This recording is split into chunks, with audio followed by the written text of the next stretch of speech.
Are you a family caregiver? You're not alone. Did you know that more than 34 million Americans are caring for an adult over the age of 50? And of those, almost half, about 16 million, are caring for somebody who has Alzheimer's or dementia.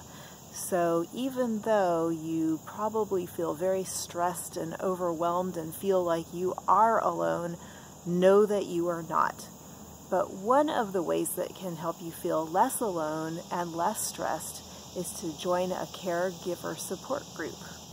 Hi, I'm Robin with SeniorSafetyAdvice.com, and this week's topic is caregiver support. I know I was there. I know many of you are even more in the trenches than I was, so to speak, because neither of my parents that I cared for lived actually in my house. They were in a facility or in their own home, and I was able to go back and forth, so I got a break. But many of you are caregivers who have a loved one living in your home. And that's when it can really be overwhelming, not to say others. I was overwhelmed at points, but I mean, it's really overwhelming to have somebody in your home as well because you don't ever seem to catch a break. So a caregiver support group can be immensely helpful. It can allow you to vent because we all have been there where we've had something that has bothered us or something we couldn't resolve. It gives us validation because when we feel like that or when we just are feeling overwhelmed, there's other people there who are in the same boat. They understand what you're going through because they've been there themselves. So that is very helpful for a caregiver. I'm in my backyard and I don't know if you can hear the cicadas in the trees, so I apologize if they get to be too loud. Anyway, another thing that caregiver support groups can help with is giving you a social connection. Many times caregivers who have somebody in their home or again are just, the person who's having to run 24/7 to take care of this other person, they don't have that social connection that they're used to. And so this can be a way to keep in touch with people, again, who are also going through the same thing, who understand. So it can help you feel less lonely. Other things that caregiver groups provide are things like tips and tricks for handling a certain situation, or perhaps a medical option that you weren't aware of, or a medical test. And another thing is knowing what to expect in the future. So, for example, I joined a support group when I was diagnosed with breast cancer. For me, I was going through treatment. I didn't have time to go out with friends. I didn't feel like going out with friends. Sometimes all I could do was just lay on the couch, but I could do this. It was a online support group, so I could log in at any time and I could just say, this is how I'm feeling today, or I had this infusion today and this is the reaction that I had. Did anybody else have that?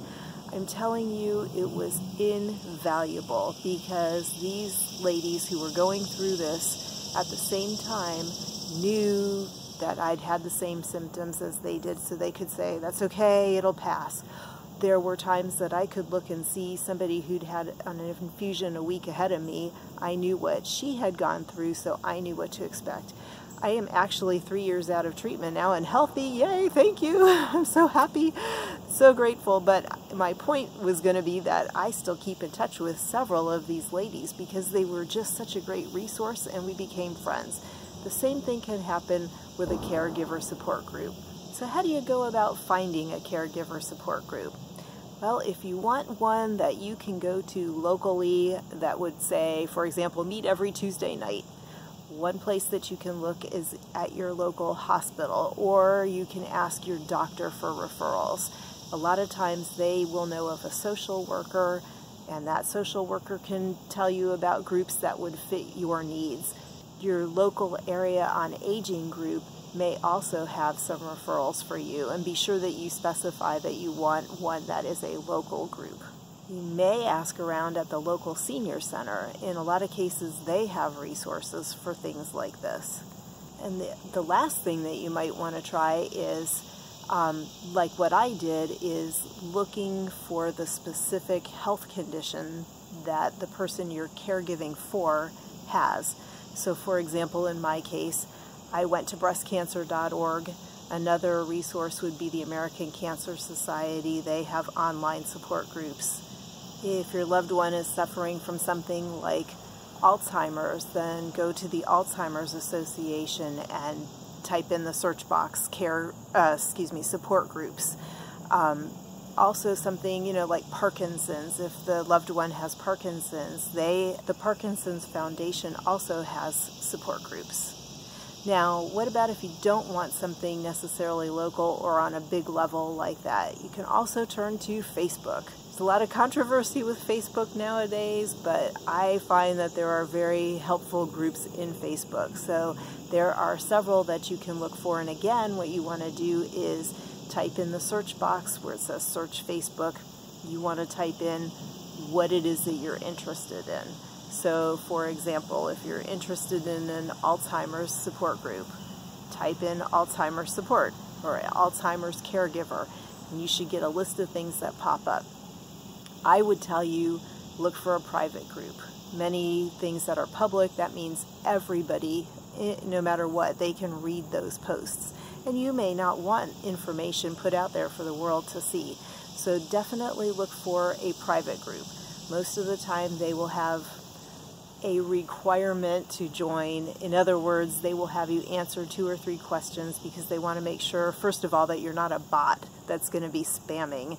They want to be sure that you understand that you're not going to be selling a product, or that everybody needs to be supportive and caring because they don't want to have arguments, or, anyway, so you'll read through those little requirements and answer the questions, and generally within a few hours to a day or two, the moderators will get back to you and let you into the group, and at that point you'll be able to post whatever you want, read through posts. Another thing that I'm in is a breast cancer group on Facebook for the particular type of breast cancer that I had, and so there I can put in a question and I'll have 20 responses within an hour. So it's very helpful for a caregiver.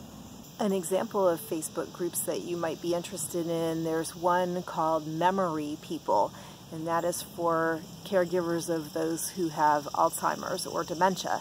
This group was actually started by a gentleman who was diagnosed with early onset Alzheimer's. So there should be a lot of resources there and a lot of support. Another one, and I love the name of this, is the Purple Sherpa Base Camp. So think of Sherpas that climb the mountains and help they take the packs up and they guide the mountain climbers. So this is the Purple Sherpa Base Camp. And again, that is a group for caregivers of people who have dementia. Another one is called Caring for Elderly Parents. And that, as you might expect, is for those of us who were caregivers or are caregivers for our elderly parents. And another one that might be interesting is the Sandwich Generation, and that is just what it says. It's for those of us who are in my age group who are caring for elderly parents but also caring for children. And that one's actually, I'm going to back up and say it's the Sandwich Generation for Caring for Elderly Parents. So it's a little longer name, but you'll be able to see it right away. So the last thing I can say is if you get into a Facebook group, in my opinion, look for one that has like more than a couple thousand members. I know that sounds like a lot, but you can have people who are very active and other members who are not very active, and they will lurk. So they'll read the post, but they don't necessarily answer questions or make their own posts. So it can be deceiving. If you see a group that has 600 members, you might be like, wow, this is great. But you may find that only 3 or 4 people interact. So it's better to find one that has 2,000, 10,000, whatever, something higher like that, so that you'll get quite a range of people who will be giving you answers and asking questions and helping you learn and supporting you. So I hope this helps. Caregivers, it is one of the toughest jobs ever out there, and so many of us are doing it unpaid just out of love for our family. So I salute all of you. I know how difficult it is because I've been there. Hang in there. You're doing great. Please make sure to take care of yourself. Please take some time out just for yourself so that you can refresh and regenerate. Make sure you do a little meditation, or you listen to some music that you love, or even do something as simple as taking a walk around the block to help kind of get your head out of it. If at all possible, ask siblings or friends, neighbors, church members, something like that for help. Many people, if you ask them, will you please take mom to the doctor on Tuesday at 10 o'clock, will step up, but they may not do it because they just don't know what to do until you actually ask. So make sure you ask. Take care of yourself. We support you and salute you. Please, if you haven't subscribed to our channel, make sure you hit that subscription button and then also the notification bell when it pops up, so that you never miss one of our informative videos. We appreciate all of you, and thank you so much for watching. Until the next video, take care. Bye.